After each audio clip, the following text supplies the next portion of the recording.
we are with State Representative Lillian Ortiz-Self from the 21st District. You've done a lot of work on the foster care system in the state, and you have two bills this year that have to do with guardianships and placement.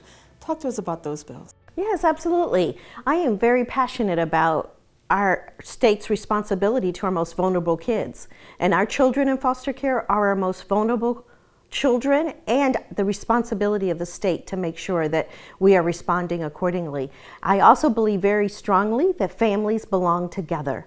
And unless there is some very extenuating circumstances around safety, we really need to keep our families together, and poverty is not a reason to remove a child.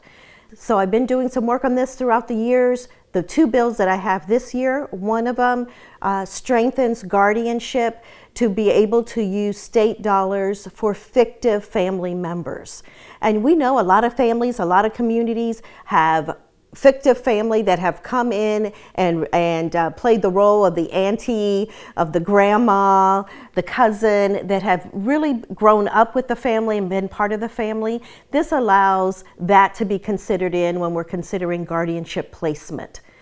Anything we can do to make sure the family stays as close together, and the child, more importantly, stays with people that love him and they've grown up with, the less trauma to the child. Because removing a child from home is so traumatic, and that trauma has been documented to not ever go away. That's a really hard thing to recover from.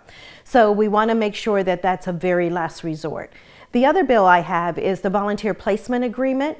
When families enter into a voluntary placement with the department, they do not have any legal counsel, although they do in other circumstances. We want to fill in that gap. We want to make sure that if a family is voluntarily placing their child under the custody of the department, that they know what their rights are, that they know and really understand what they are entering into. And so we are extending that legal counsel to them as well. Thank you so much. And thank you to everyone who writes in support of our children that are the most vulnerable in the state of Washington.